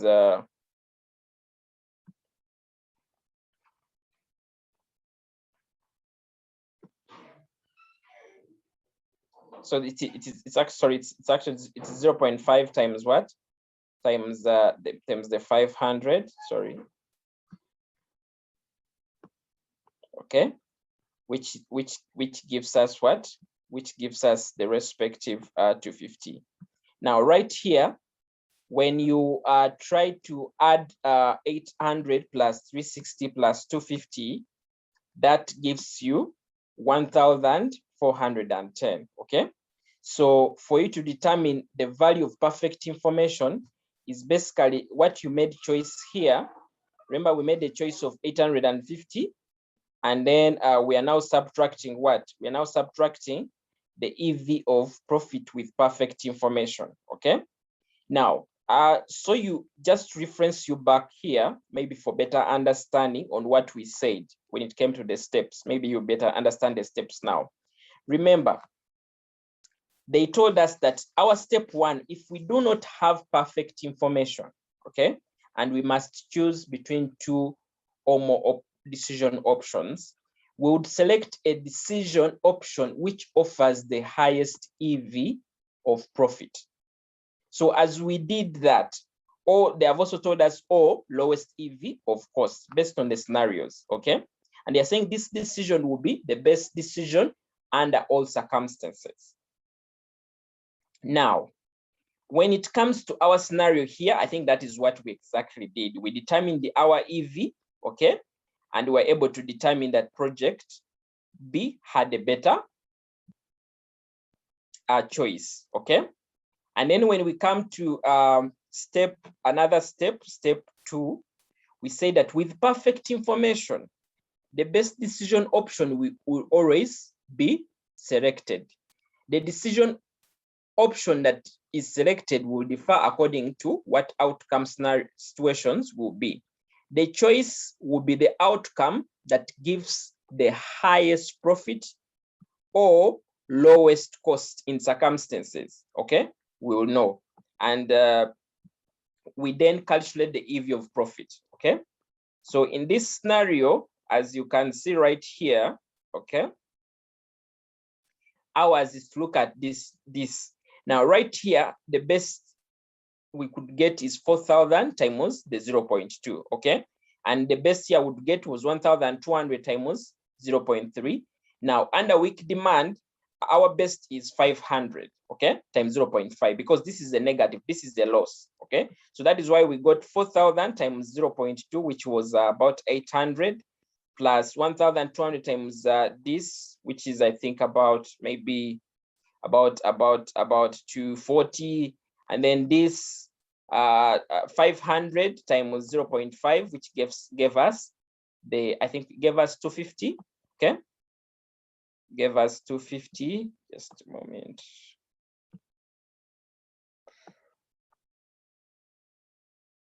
It gave us the 250. So once you add the two things together, this is another question. It's another example, okay? Right here. So as you can see, when you get 1,410 minus 850, you actually get 560, okay? Once you've added this. So that alone, okay, the interpretation is that provided information does not cost more than 560, okay, which is the difference, it would be worth having on assumption that the EV decision is applied, okay? So in cases where KCC wants to make a decision whether to get information, for example, from a consultant, after getting this scenario where there is perfect information and where there is no perfect information, and getting 560, it means that getting perfect information is actually worth it because it gives us a higher return compared to the other scenario. But the value of that perfect information should not really be at least, should not cost us more than 560, okay? Because if it costs us more, 560, it means that the benefit vis-a-vis what we are getting will actually be not make sense, okay? Yeah. And then lastly is the issue of imperfect information, okay? Now, imperfect information is where you don't have 100% uncertainty, okay? And here we're trying to say it is better than no information at all, okay? But could be wrong in its prediction of the future. So yes, you understand, like I gave a scenario of, let's say next year, you may hire a consultant who may tell you that maybe next year there will be no COVID, okay? Now, in that case, that may not be perfect information because you know that circumstances may change, but maybe they have different factors that they have looked at. Maybe they have looked at scenarios of vaccination and so on. But yours is also to see that now, what if, okay? What if maybe another pandemic comes up, or what if things just turn around, okay? So in that case, that would be a case of imperfect information, okay? So what we are saying that, of course, imperfect information comes in because of the drawback of perfect information. Like we cannot have really perfect information, especially in the business environment, okay? So one of the things that we are seeing here is that when it comes to calculating imperfect information, let's just see a scenario here that will give us a better picture. So we have a company wants to make a decision between two mutually exclusive options, A and B. The profits from each option will depend on the state of the economy in the next 12 months. That there is 60% probability that the economy will be weak, okay? Now, of course, the 40% probability is that the economy will be what? Will actually be strong. Now, the probability with each decision would be as follows. This is what we have. So we have option A and then we have option B. So for weak economy, we have 50. And then option B, we have 20. Okay, remember they have given us the respective probabilities for weak economy and of course the economy that is a bit better. Okay, and then or strong. So we have 60, and then we have 100,000. So we have the respective outcomes with the respective probabilities that we have there, okay? So they go on to tell us that research could be carried out into the state of the economy in the next 12 months. It has been estimated that if the true state of the economy will be weak, okay, there is 80% probability that the research would predict this correctly. Okay, I repeat, it has been estimated that if the true state of the economy will be weak, there is 80% probability that the research would predict this correctly. It is also estimated that if the true state of economy will be strong, there will actually be what? There will be 90% probability that the research would predict this correctly. Okay? So they are asking us to calculate what? To calculate the value of imperfect information. Okay? Now, in this scenario, to calculate the value of imperfect information, we basically get the EV of profit if information is available and EV of profit if no information is obtained. Okay? Now, scenario A, the EV of the value of decision without information, basically what we are going to try to look at here, if it's option A, okay? If it's option A, what we are going to basically do is just do the normal thing, okay? Remember, option A has a scenario here. We have 550, okay? 50, and remember for 50, the probability for week for the week was 60, and then the other one was 40. So I'm going to do 50. Okay, since it's under week, I'm going to multiply that by 60, and then I'm going to multiply 60 times what? Times 40%, because that is the scenario that is under. So I'll be able to get my 54. For option B, I'll do the same thing. I'll basically come right here and get 20, multiply it by what? Multiply it by the 60, which shows wiki, and 100, multiply it by 40%, okay? So those two things would definitely give me 52,000, okay?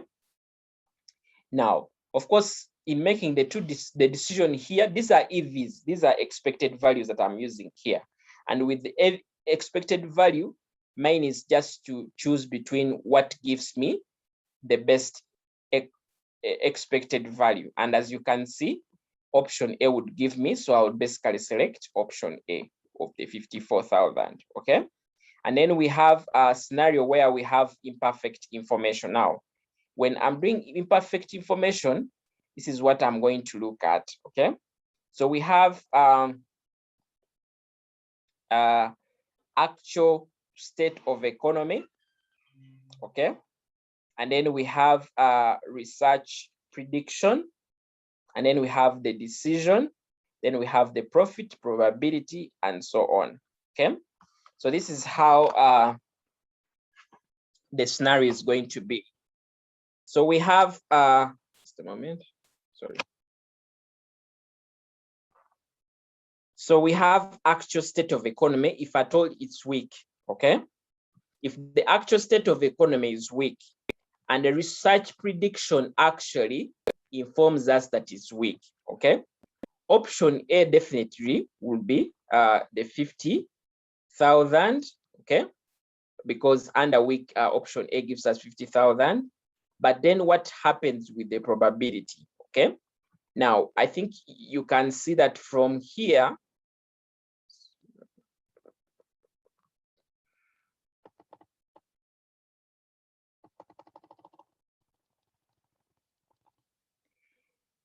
they told us that the probability that there will be a weak economy is what? Is 60%, okay? Now, research, they're telling us research could be carried out in the state of the economy in the next 12 months. It's estimated that if true the state of economy will be weak, there will actually be what? Will be 80% probability, okay? that the research would predict this correctly. It's estimated that if the true state of economy will be strong, there will be 90%. So if I'm trying to look at the value of imperfect information, I'm going to get the 80%. If I'm trying to look at weak, I'll look at the scenario where we have a weak economy, which is the 60%, times the case where the research comes out with actually a weak. So that is what is giving us the 0.6 times 0.8, which gives me the 0.48. So this will be the probability that I'll subject on what? On my 50,000, okay? So if I'm trying to look at weak, strong, okay? Actual state of economy is weak, and it is, let's say, option B. Remember, for like we indicated, option B under weak, as you will see up, is 20,000, okay? So I'm going to get 20,000 times the 0.6 for up, okay? Then times what? Times this so-called, let's say what? The research is telling us when this is strong, okay? The strong probability is actually 0.2. That's why I do 0.6 times 0.2. You can also arrange it. You can make this the same thing. For example, you can do option A, weak, then you can do weak, strong, and then strong, weak, okay? Respective. But all after this, yours is to make sure that you determine the respective EVs, okay? By multiplying this times the other, this times other, like that. And you'll be able to get your what? Your respective total EV there. And definitely you would compare between the 64,800 with the 54,000, okay?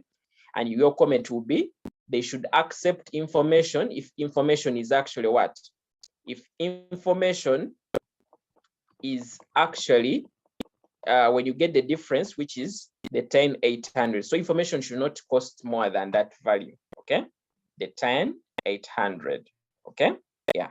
So I think what I'm going to do, let me try to extract these notes and share with you so you can get some time and go through. I know we went through very fast, but because we just need to make sure we manage time. But when you go through, and I would encourage you to go through fast, it will help you to be able to conceptualize and even get more information about this, okay?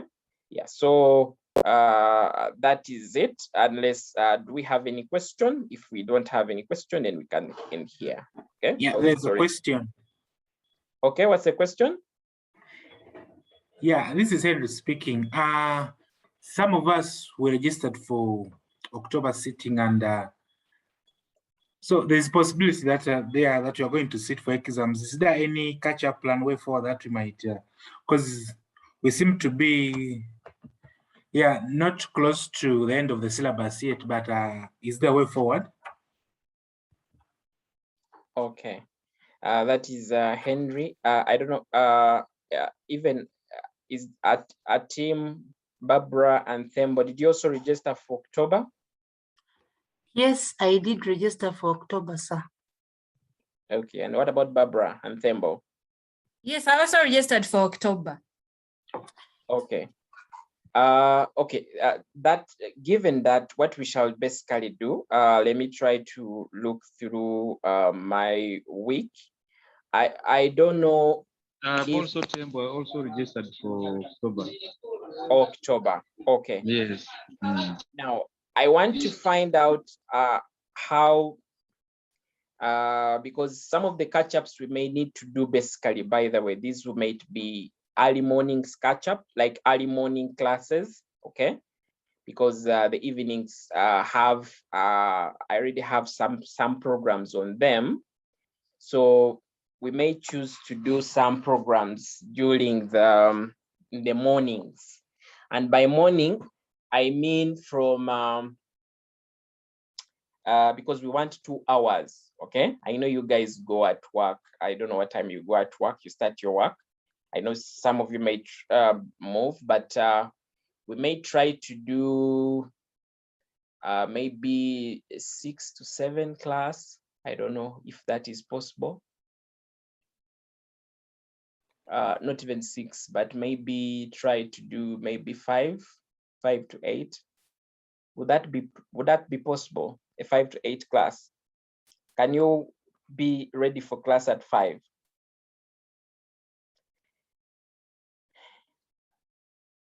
You are meaning 5 at what? 5 in the morning or 5? In the morning, in the morning, in the morning. In the morning, 5 in the morning. To me, it's okay. As Tembo, it's okay, but I don't know the rest. Okay, for me, I think right now, our time is not on our side, and if we are to catch up and make sure we sit and get something out of it, we just need to sacrifice this time. Okay. Me, if 5 is okay. Me, whatever it is, I'm ready to sacrifice because I really don't want to to get the worst. Okay. It's that is okay. So we can try to balance through, and if you fail to join in a class, then you can try to see, maybe follow through the recording.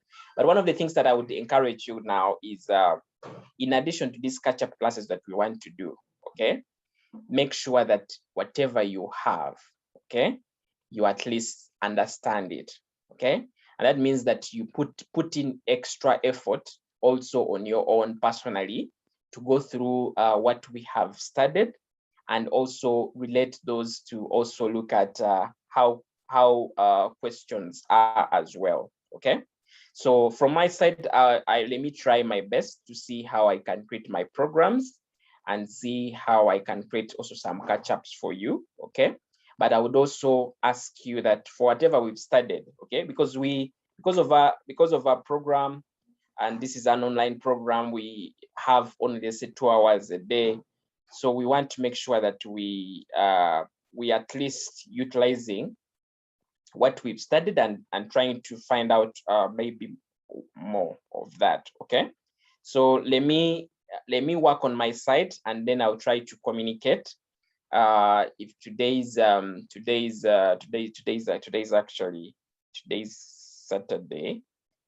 So Sunday tomorrow, okay. Sunday tomorrow may not be practical, but we may start like on Monday, okay. We may start on Monday in the morning. Then we can at least do some hours, and then, because usually in the evenings I usually have some classes, okay, as well.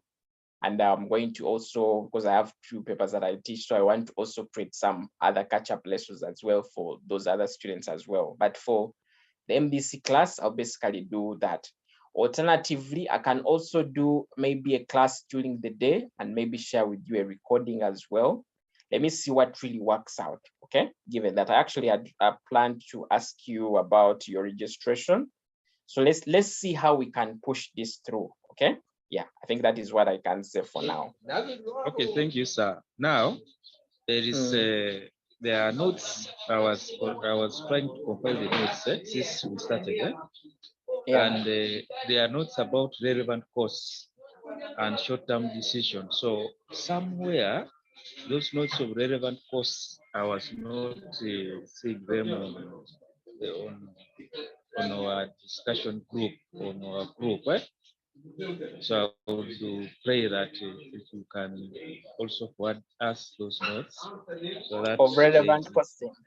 Yes, because from a certain topic, I went on to short-term decision. So the connection, I was failing the connection because I was missing the other notes.